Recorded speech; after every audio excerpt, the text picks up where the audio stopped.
Assalamualaikum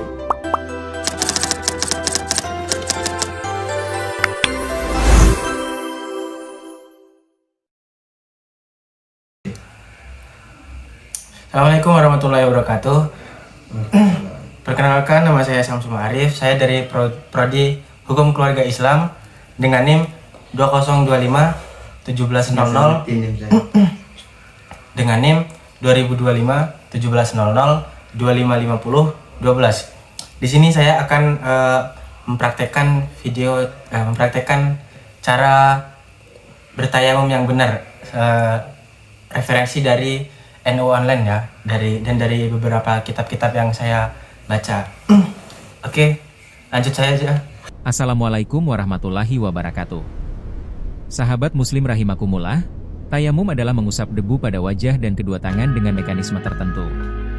Tayamum dapat menjadi pengganti wudhu, mandi besar, atau pengganti anggota tubuh yang tidak bisa terkena air.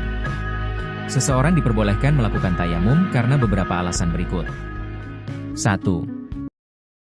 Tidak ada air, atau terdapat air namun air tersebut hanya cukup untuk kebutuhan pokok, seperti untuk memberi minum hewan muhtaram yang tidak boleh dibunuh dan lain sebagainya. 2. Bagi orang sakit yang anggota tubuhnya apabila terkena air akan membahayakan jiwanya atau menyebabkan kesembuhan dari sakit menjadi lambat. Maka kondisi seperti demikian termasuk dikategorikan tidak menemukan air. 3. Terdapat air, namun jaraknya melebihi 2,5 km atau setengah farsah. 4. Terdapat air, namun ia terhalang menggunakannya, seperti karena di penjara yang menghalanginya menggunakan air. 5. Kondisi sangat dingin. Apabila cuaca sangat dingin ekstrim dan tidak ada media penghangat tubuh sehingga menjadikan orang tersebut keberatan menggunakan air, maka ini termasuk uzur yang memperbolehkan tayamum. Menurut riwayat Abu Daud, Amr bin Ash pernah bertayamum dari junubnya karena kedinginan. Hal itu lalu disampaikan kepada Rasulullah dan Rasul pun mengakui serta menetapkannya. Dalam kitab ATS Samarat Ar-Radiyah, Habib Hasan bin Ahmad Al-Kaf menyebutkan syarat tayamum ada 7, yaitu 1. Tayamum harus menggunakan debu yang suci, tidak terkena najis, menyucikan, tidak bekas tayamum sebelumnya, tidak mustamal. Debu terbuat dari tanah murni yang tidak tercampur dengan benda lain seperti tepung, semen, pasir, atau sejenisnya, berupa tanah kering berdebu yang bisa menempel pada anggota tayamum. 2. Penggunaan debu ke anggota tubuh harus berdasarkan kesengajaan orang yang bertayamum. Seumpama ada debu yang berterbangan lalu mengenai wajah dan kedua tangan, kemudian seseorang mengusap debu tersebut dengan niat tayamum, maka hukumnya tidak sah karena tidak ada unsur kesengajaan memindahkan debu ke anggota tayamum. 3. Mengusap wajah dan kedua tangan sebanyak 2 sesi. 1 sesi untuk mengusap wajah dan 1 sesi untuk mengusap kedua tangan. Seumpama seseorang menggunakan kain yang lebar lalu dilumuri debu sekali saja, namun cukup untuk meletakkan debu ke wajah dan kedua tangan sekaligus, maka hukumnya tidak sah karena pengambilan debu hanya 1 kali saja. 4. Sebelum tayamum, seseorang harus menghilangkan najis di seluruh tubuhnya apabila pada badannya terdapat najis. Hal ini mengikuti pendapat Imam Ar-Ramli.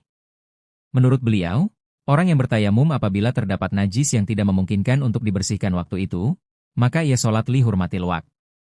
Sedangkan menurut Ibnu Hajar, orang yang bertayamum tidak disyaratkan harus suci dari najis.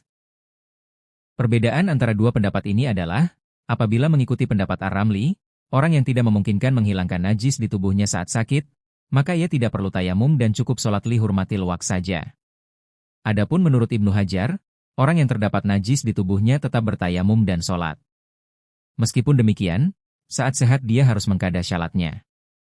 5. Menurut Ibnu Hajar, seseorang yang akan bertayamum harus sudah mengetahui arah kiblat untuk sholat yang akan ia lakukan. 6. Tayamum harus dilaksanakan setelah masuk waktu sholat. 7. 1 kali tayamum hanya berlaku untuk 1 sholat fardu ain. Apabila ada orang bertayamum untuk sholat zuhur, kemudian setelah beberapa saat masuk waktu asar, maka ia harus bertayamum kembali untuk sholat asar walaupun tayamumnya belum batal.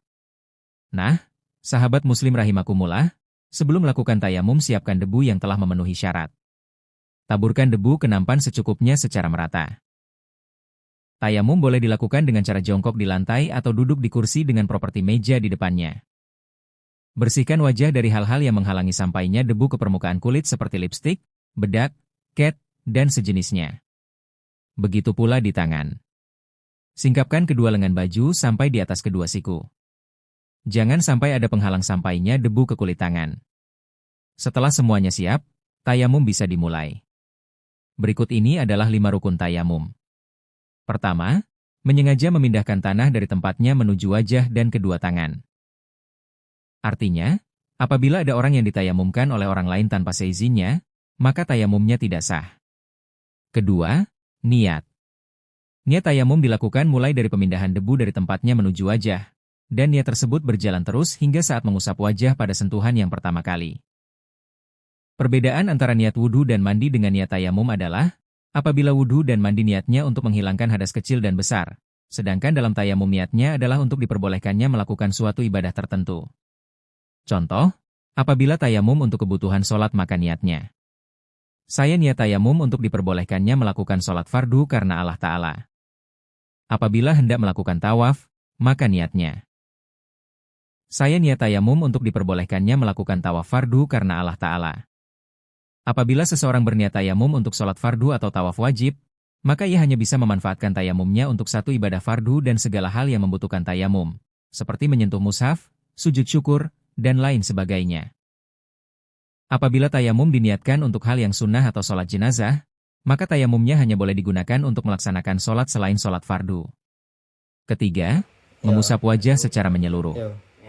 Setelah orang yang bertayamum mengambil debu di nampan, sebelum diusapkan ke wajah. Kibaskan atau tiup debu yang ada di tangan supaya debu yang akan diusapkan tidak terlalu tebal. Setelah selesai mengusap wajah, tepuk kedua telapak tangan sampai sisa debu yang ada di tangan bersih.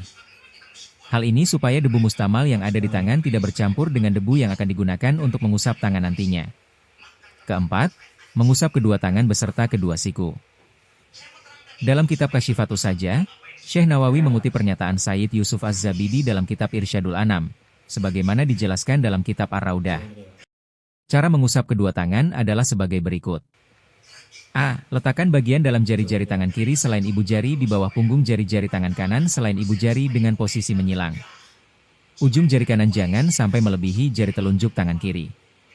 B. Jalankan jari tangan kiri sampai pergelangan tangan kanan. C.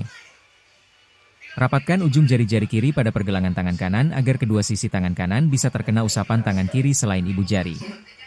D. Jalankan jari-jari tangan kiri sampai siku. E. Setelah sampai siku, putar bagian dalam telapak tangan kiri hingga bertemu bagian dalam tangan kanan dengan tetap mengangkat ibu jari dan menjalankannya sampai pergelangan tangan. F. Usapkan bagian dalam ibu jari kiri pada bagian luar atau punggung ibu jari kanan. Dengan demikian usapan pada tangan kanan dianggap telah selesai. G. Setelah anggota tangan kanan selesai, kemudian mengusap tangan kiri dengan cara yang sama sebagaimana tangan kanan tadi.